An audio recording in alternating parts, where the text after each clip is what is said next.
सर्वमंगल मांगल्ये शिवे सर्वार्थ साधिके शरण्ये त्र्यंबके गौरी नारायणी नमोस्तुते। Welcome to my YouTube channel Mayank Astrowords. और आज मैंने मंत्र के साथ इसलिए शुरुआत की है क्योंकि हम बात करने वाले हैं एक बहुत ही इम्पोर्टेंट डे की। 2 दिन है एक्चुअली अप्रैल अप्रैल में, जो कि बहुत ही ज़्यादा इम्पोर्टेंट हैं, that is 23rd and 24th of April. Very, very important days. बहुत सारे योग साथ में बढ़ रहे हैं। और सबसे बड़ी बात ये है कि बगलामुखी जयंती है। 24 तारीख को बगलामुखी जयंती है। कुछ लोग कन्फ्यूज़ हैं, 23 को है, 24 को है, तो ये तिथि के हिसाब से होता है। तिथि जो है 23 तारीख को लग जाएगी, 8 बज के 8:57 पे तिथि लग जाएगी बगलामुखी जयंती पे 23 तारीख को ही।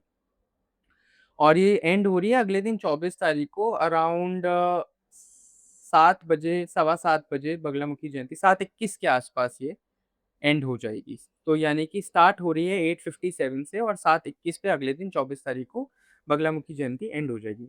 अब इसी जयंती के साथ और कितनी तिथियाँ पड़ रही हैं और कितने योग पड़ रहे हैं, वो मैं आपको बताने वाला हूँ इस वीडियो में। तो जिस दिन बगलामुखी जयंती है, बगलामुखी जयंती जब एंटर कर रही है तो अमृत सिद्धि योग भी है। अमृत सिद्धि योग स्टार्ट हो जाएगा आपका 8:57 पे ही और वो अगले दिन सुबह तक चल रहा है 5:51 तक। अमृत सिद्ध योग यानी कि अमृत काल। इसके साथ जब बगलामुखी जयंती आ रही है, तो आप अपनी मैनिफेस्टेशन पावर को बढ़ा सकते हैं। आप किसी भी चीज़ का जब स्तंभन कर सकते हैं, अपने आसपास की नेगेटिविटी का स्तंभन कर सकते हैं। लोग कई नेगेटिव पावर्स से परेशान होते हैं कई बार और उसका रास्ता नहीं मिलता उनको। लेकिन आप जो है इस नेगेटिविटी को कैसे खत्म कर सकते हैं? अमृत सिद्धि योग में आपकी बगलामुखी जयंती आ रही, यही है आपका आंसर। अच्छा, नेगेटिविटी भी 2 टाइप की होती है, एक एक्सटर्नल नेगेटिविटी होती है, एक इंटरनल नेगेटिविटी होती है। एक नेगेटिविटी होती है जो आपकी खुद के दिमाग में है। बगलामुखी माँ जो है ना आपको इससे निजात दे सकती है। कुछ लोग बहुत ओवरथिंकिंग करते हैं, हर चीज़ का एक जाल बुन लेते हैं अपने दिमाग में। ऐसा लगता है आस-पास कुछ ना कुछ तो नेगेटिव है ऑल द टाइम, उनको ऐसा लगता है। मैं बहुत सारे ऐसे लोगों से मिलता हूँ जिनको ऐसा लगता ही है। तो ये बात सच नहीं होती, कई बार वो आपका खुद का भी बुना हुआ जाल होता है जिसमें आप फँस जाते हैं। उस जाल को काटने के लिए जवाब है माँ बगलामुखी। तो अमृत सिद्धि योग में आ रही हैं माँ बगलामुखी आपके पास, प्राकट्य उनका हो रहा है और उसके साथ-साथ आपका सर्वार्थ सिद्धि योग भी बन रहा है, यानी कि 23 तारीख की पूरी रात को आपका सर्वार्थ सिद्धि योग भी है। इस टाइम पे आप ये बहुत ही ज़्यादा प्रोमिनेंट टाइम होता है साधना के लिए। आप साधना करना चाहते हैं, मैनिफेस्टेशन करना चाहते हैं, आप अपनी ज़िंदगी से नेगेटिविटी को दूर करना चाहते हैं, ये टाइम बेस्ट है। इसके साथ-साथ आपका सेम डे पे चल रहा है, 23 तारीख को स्टार्ट हो जाएगा आपका गुरु पुष्य नक्षत्र भी। गुरु पुष्य नक्षत्र के साथ-साथ आपकी बगलामुखी जयंती आ रही है, ठीक है? गुरु पुष्य नक्षत्र का स्टार्टिंग टाइम है 58 पीएम जो स्टार्ट हो रही है और अगले दिन सवा 8 बजे गुरु पुष्य नक्षत्र जो है, वो एंड हो जाएगा। यानी कि 23 तारीख को स्टार्ट होगा गुरु पुष्य नक्षत्र 5:58 पीएम पे स्टार्ट हो रहा है और 24 तारीख को 8:15 पे एंड हो जाएगा। गुरु पुष्य नक्षत्र लक्ष्मी अट्रैक्शन के लिए बहुत अच्छा माना जाता है। अगर आप अपनी ज़िंदगी में लक्ष्मी को आवाहन करना चाहते हैं, अब लक्ष्मी का गुरु पुष्य नक्षत्र। अच्छा, ज़ाहिर-सी बात है अगर पुष्य नक्षत्र गुरुवार को पड़ रहा है तो गुरु पुष्य नक्षत्र, ठीक है? इसीलिए इसको गुरु पुष्य नक्षत्र भी कहा जाता है। बात कर लेते हैं बगलामुखी जयंती के महत्व के बारे में। बगलामुखी जयंती आपको क्यों मनानी है? बगलामुखी माँ का प्राकट्य क्यों हुआ था?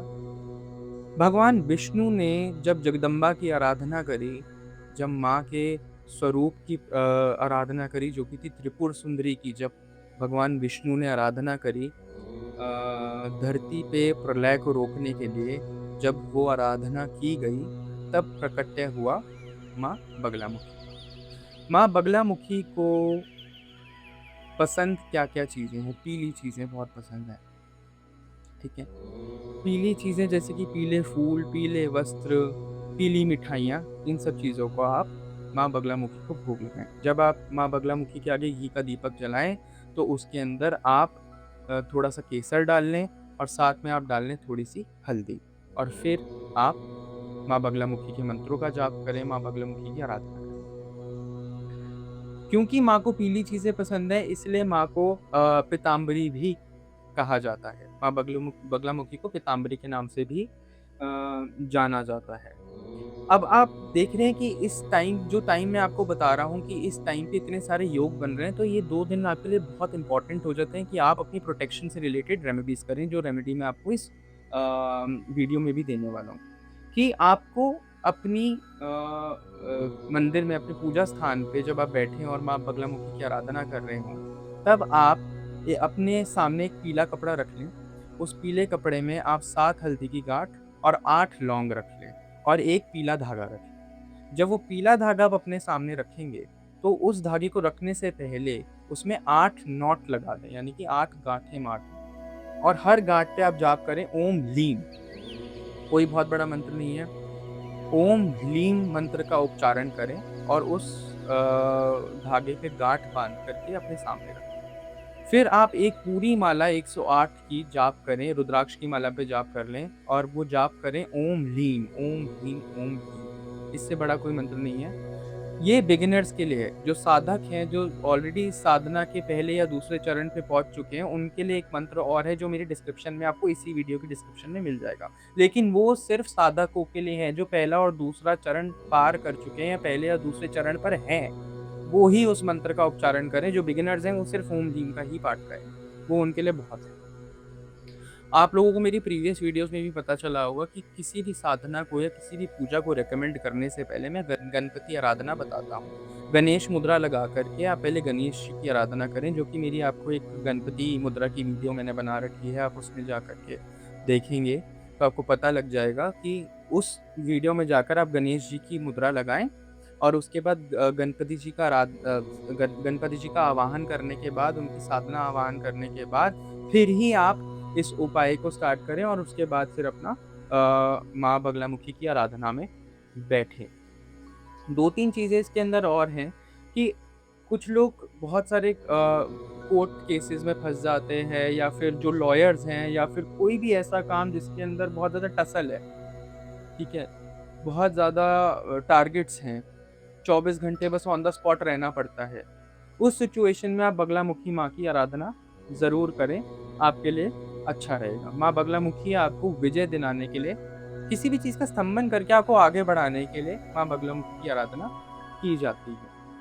आपको जब आप माँ की आराधना कर रहे होंगे, तब आपको शुद्ध भाव रखने हैं, शुद्ध विचार रखने हैं और माँ को सौम्य स्वरूप में देखना है, बच्चे के स्वरूप में। जैसे वो आपके पास आ रही है एक बालिका के रूप में। उसी स्वरूप में आप माँ की आराधना करें। जो उससे आगे बढ़कर माँ के स्वरूप को देखना चाहते हैं, उनका फर्स्ट और second level of Sadhana clear हो जाना चाहिए। तभी आप माँ के उस स्वरूप को आगे जाके देख सकते हैं। क्यों?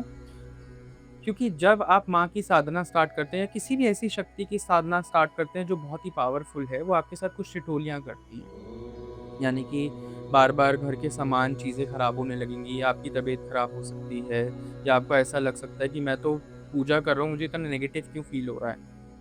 इसीलिए कहते हैं कि कोई भी सिद्ध मंत्र करने से पहले आपको साधक की उपाधि लेनी पड़ेगी। फर्स्ट, सेकंड लेवल अपना क्लियर कीजिए, उसके बाद कोई भी सिद्ध मंत्र का उच्चारण करें, तब तक बेसिक रखें अपनी पूजा को। ओम, ह्लीम इसीलिए मैंने बताया कि ये मंत्र आपके लिए कारगर है। अर्गला स्तोत्र का पाठ करें उस दिन बैठ के।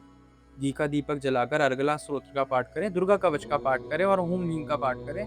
सभी मनोकामना आपकी पूरी होंगी, अगर आप इन 3 चीज़ों को भी फ़ॉलो कर लेते हैं। अच्छा, जो मैंने आपको पोटली बताई है उसमें जिसमें धागे में आपने 7 गाँठ मारी है, उस धागे को अपने हाथ में बाँध लें और वो जो लौंग और हल्दी की गाँठ है उसको अपने मंदिर में ही रहने दें, ताकि वो हाथ से आपकी प्रोटेक्शन कर सकें। वहाँ से रोज़ अपनी प्रोटेक्शन की डिमांड करें कि हाँ, मेरी आज प्रोटेक्शन करना है, आज मैं यहाँ जा रहा हूँ, या किसी बहुत इम्पोर्टेंट कार्य के लिए जा रहे हो, तो उस पोटली से प्रार्थना करें कि आज मेरे साथ चलना, मेरी प्रोटेक्शन करना, और हर अष्टमी तिथि पे आप उसको चेंज कर दें। जो पुरानी सामग्री है आप उसको किसी पीपल के पेड़ के नीचे दबा दें या किसी शुद्ध जगह पे मिट्टी के नीचे दबा दें, जहाँ पे व्यवस्थित जगह हो वहीं पे ही, और फिर दूसरी पोटली आप लेके आएँ और उसको, और धागा भी जो है उसी के साथ रख दें। लेकिन व्यवस्थित जगह पे, ऐसा बिल्कुल ना करें कि कहीं भी रख दिया, कुछ भी कर दिया, ऐसे नहीं करना है। व्यवस्थित जगह पे उसको दबा दें और नई पोटली फिर आप अष्टमी तिथि पे अपनी बना लें।